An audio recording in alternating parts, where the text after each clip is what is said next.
Providence, Rhode Island, a capital shaped by rivers and craft. At the head of Narragansett Bay, the Woonasquatucket and Moshassuck rivers meet to form the Providence River. From there, the water runs south toward the bay and the Atlantic. These waterways gave Providence a sheltered harbor, a source of power for mills, and a natural center around which streets, wharves, workshops, and neighborhoods could grow. Providence is one of America's oldest cities, yet much of its character comes from the way it has repeatedly adapted. It began as a small settlement beside fresh water, became a busy seaport, developed into a major manufacturing center, and later restored the downtown rivers that had nearly disappeared beneath roads and railroad tracks. Long before the town was established, Narragansett people lived throughout the region surrounding the bay. They fished its waters, planted crops, traveled its rivers, and knew the coves, islands, and wooded shorelines that made the area rich in natural resources. Roger Williams arrived in the region during the winter of 1636 after leaving the Massachusetts Bay Colony. With help from local residents, he found his way to the head of Narragansett Bay and selected a site near a spring in the river. The place offered drinking water, fertile ground, timber, and access to the bay. Williams called the settlement Providence, expressing gratitude for the protection he believed had guided him there.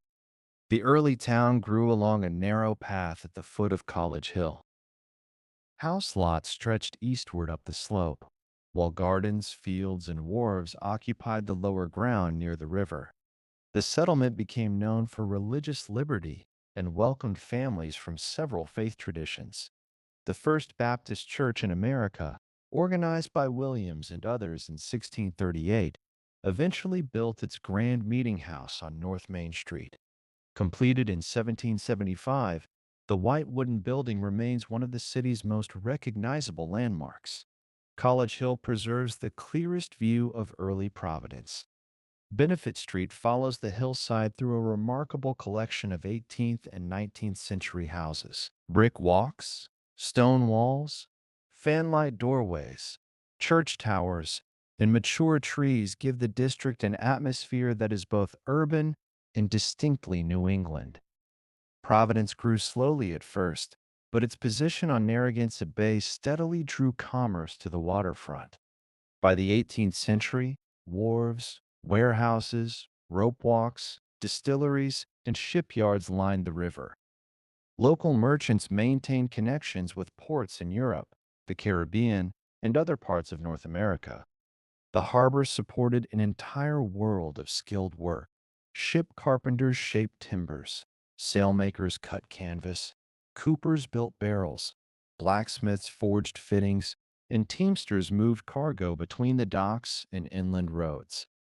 Tavern keepers, shopkeepers, and craftsmen served sailors and travelers who passed through the growing town. Education became another lasting part of the city's identity. The College of Rhode Island opened in Warren in 1765 and moved to College Hill in 1770. Its first Providence building, now called University Hall, still stands at the center of Brown University's campus. The school's brick buildings and shaded greens became defining features of the East Side. By the late 18th century, Providence had developed the appearance of a prosperous coastal town. Homes climbed College Hill, shops gathered near Market Square, and packet boats connected the waterfront with communities around the bay. The river remained the center of daily activity, bringing news, goods, visitors, and opportunity. Architecture from this period survives in unusual abundance. The John Brown House, completed in 1788, displays the confidence and craftsmanship of the era. The Providence Athenaeum, founded in 1836 and housed in its Benefit Street building since 1838, added a quiet temple of books to the neighborhood's churches and residences. During the 19th century, Providence changed from a seaport into an industrial city. The Blackstone and Woonasquatucket river systems powered mills, while factories produced textiles, steam engines, tools, screws, jewelry, and silverware. Tall brick buildings rose along the waterways and filled their windows with the light of busy workshops. Providence became especially famous for fine metalwork. Gorham.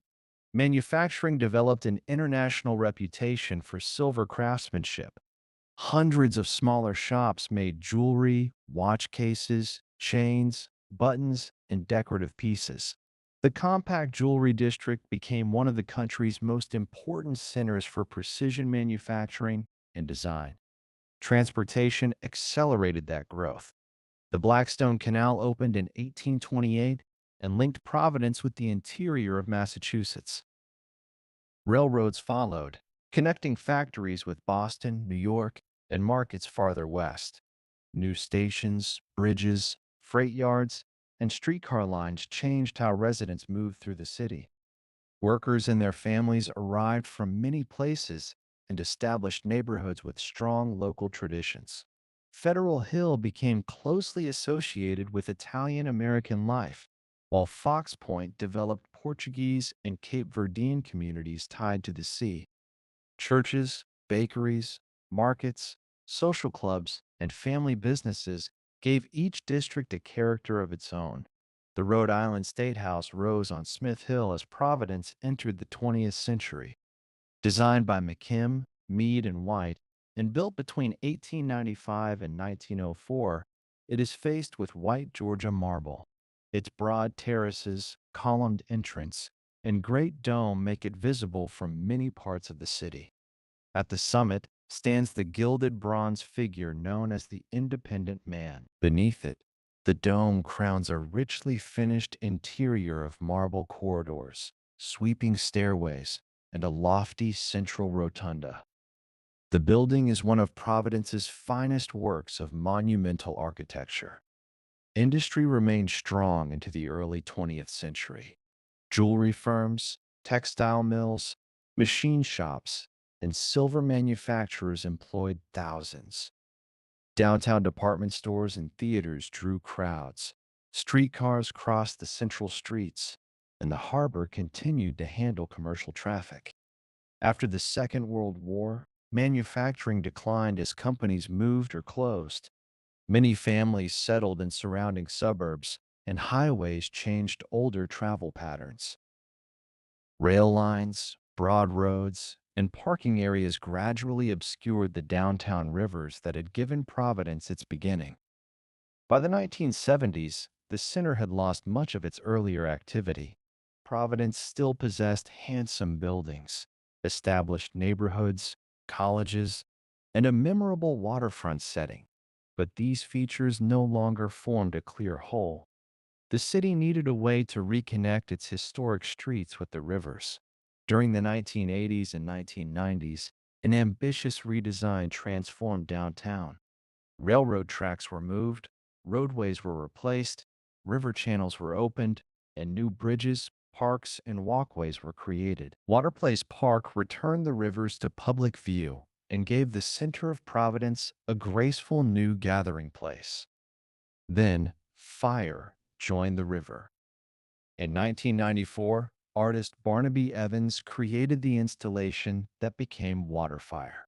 Braziers burned along the river after sunset, while music carried through downtown and crowds gathered on bridges and walkways. Reflections moved across the dark water. What began as a temporary work of art grew into Providence's signature evening event. The city's schools and cultural institutions continue to shape its daily life. Brown University, the Rhode Island School of Design, the Providence Atheneum, the RISD Museum, and the Providence Public Library draw students, readers, artists, and visitors. Former factories now contain studios, workshops, laboratories, apartments, and offices. Providence rewards exploration on foot. Benefit Street offers historic houses and gardens. The Arcade, completed in 1828, remains a handsome example of Greek Revival commercial architecture. The First Baptist Meeting House, the Cathedral of Saints, Peter and Paul, City Hall, Union Station, and the State House create a varied skyline of towers, columns, brick, and marble. Federal Hill adds another enduring tradition. Along Atwells Avenue and its side streets, restaurants, bakeries, groceries, and cafes reflect generations of family enterprise. Elsewhere, seafood from Narragansett Bay, neighborhood diners, and newer kitchens have helped make Providence one of New England's most enjoyable food cities. Providence is not a large capital, and that is part of its appeal. College Hill rises sharply above downtown. Church steeples, mill buildings, university halls, and the State House dome can appear within the same view. A short walk can lead from an 18th century street to a former factory, a busy restaurant district, and a river park. At night, the marble State House glows above Smith Hill. Restaurants fill along Federal Hill. Students cross College Hill beneath old trees, and the restored rivers reflect bridges and office windows. When water fire is burning, flame, music, stone, and water come together at the center of the city. Providence's lasting character rests in that close meeting of history, craftsmanship, learning, neighborhood life, and renewal.